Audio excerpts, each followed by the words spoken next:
Bom, a dica de hoje é sobre curiosidades históricas para ajudar você na sua fantasia medieval. Na verdade, para ajudar para você em qualquer história, só que eu estou usando exemplos medievais, né, para quem faz a fantasia medieval.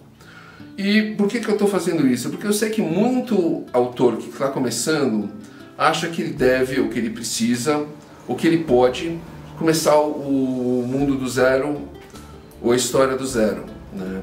E não faz pesquisa nenhuma achando que o que ele aprendeu de repente no colegial vai ser uma base interessante para o mundo dele.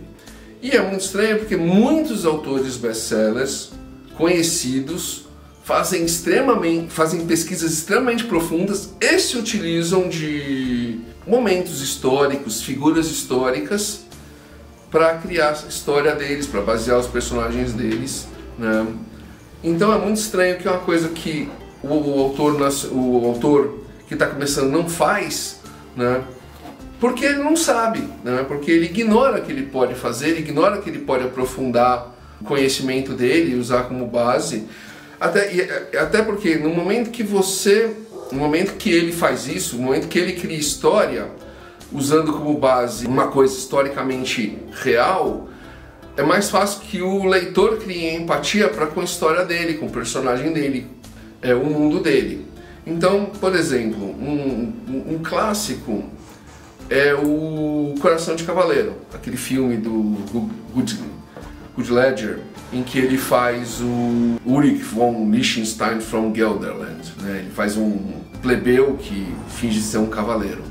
O que pouca gente sabe, que além do Chaucer, né, que aparece o Geoffrey Chaucer na história, que na verdade existe uma história chamada Coração de Cavaleiro, né, em inglês o filme chamado The Knight's Tale, que é o nome da história original do Chaucer, que faz parte do livro Canterbury Tales. Então ele aparece, você vê, uma figura histórica real aparece no filme, né, na história. O Sir Ulrich é um cavaleiro que existiu e ele era da Alemanha, então esse from Gelderland está correto, né? Então ele era Ulrich von Liechtenstein. E realmente, assim, aí você tem o Príncipe Negro, que era o Eduardo, que participava das contendas ali, né? Também existiu, né? Só que, se você for analisar, os dois não viveram na mesma época, então eles nunca poderiam ter se encontrado, né? Isso só aconteceu na ficção. E aí você pode até achar, falando, mas nossa, mas eu posso fazer isso?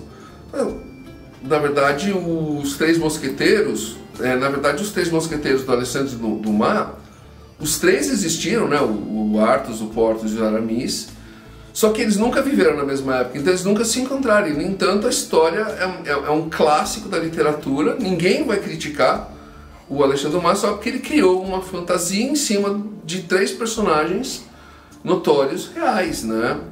Que realmente existiram, que foram conhecidos, né? Então, se você se aprofundar, quer dizer, então você pode usar isso, né? Você pode usar esse tipo de pesquisa para fazer, por exemplo, cidades. Uma curiosidade, muitas vezes quando você está escrevendo um livro, criando um mundo, você tem uma maior dificuldade de criar o nome da cidade, né? Então, por exemplo, Oxford, a Universidade de Oxford começou em 1096, então ela é uma universidade medieval, vem do inglês antigo, Oxnaford, que é simplesmente Ford é val, e Ox, de Oxen, é val de cruzar bois. Então, lá ali próximo à cidade tinha um rio, o rio tinha uma parte mais rasa, que é isso que é um val, onde eles cruzavam os gado e daí surgiu o nome da cidade. Então, por exemplo, um conceito para você criar nome de cidade. Paris, na França, é a mesma coisa. Paris, na verdade, o nome da cidade foi dada pelos romanos, né? Chamava Lutécia. Era uma ilhazinha onde morava uma tribo de pescadores e quando os romanos tomaram o local, eles começaram a chamar de Lutécia. Lutécia vem de lute, lama, porque quando o rio subia, a cidade enchia e ficava cheia de lama. Como a região era da tribo celta dos Parises, ou dos Parísios, eles conheciam efetivamente como a Lutécia dos Parisi, que depois da Idade Média, perdeu o Lutécia e ficou só Paris, de relativo à tribo dos Parisi. Então, você vê como isso influencia, um simples nome pode ser uma curiosidade interessante, que pode ser uma coisa para chamar a atenção de uma cidade simples. Um outro ponto é a própria questão da história. E quando a gente está falando de pesquisa, está falando de coisa, o Robert Howard, criador do Conan e de outros heróis, né, a Sônia, tem diversos, ele criou, antes de começar a escrever, ele criou uma coisa que ele chamou os Anais da Era Arturiana. E sem piadinha com anais, por favor, é só um relato, anais são relatos.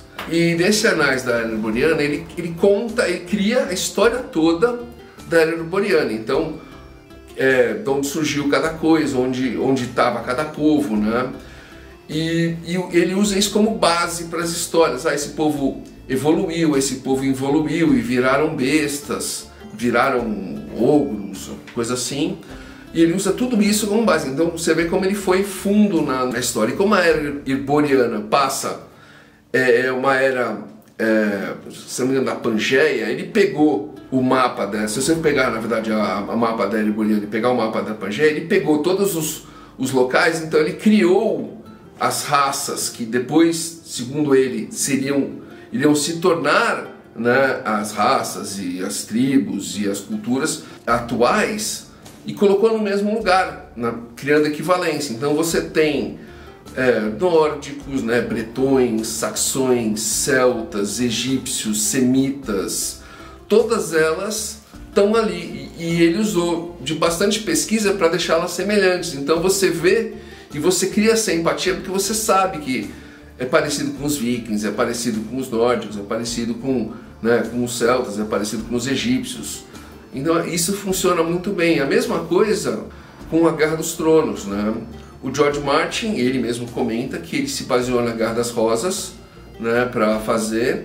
Então muito do que, até inclusive dos personagens, né, muito dos Lannister contra os Stark, na verdade dos York contra os Lancaster, né? Então assim, você percebe, ele não tirou aquilo do nada, ele não criou aquilo do zero, ele fez pesquisa. E isso só fez da obra dele melhor, entendeu? Então, se ele que é ele, ou o Dumas que é o Dumas, quer dizer, tem como base fazer pesquisa, usar e aproveitar coisas que já existem, você que está começando precisa fazer isso. Precisa ir fundo, como na mitologia, como comentei em outro vídeo, como nas criaturas, como eu mostrei em mais um vídeo, ou na história, ou na geografia, né, ou nos personagens, ou em tudo.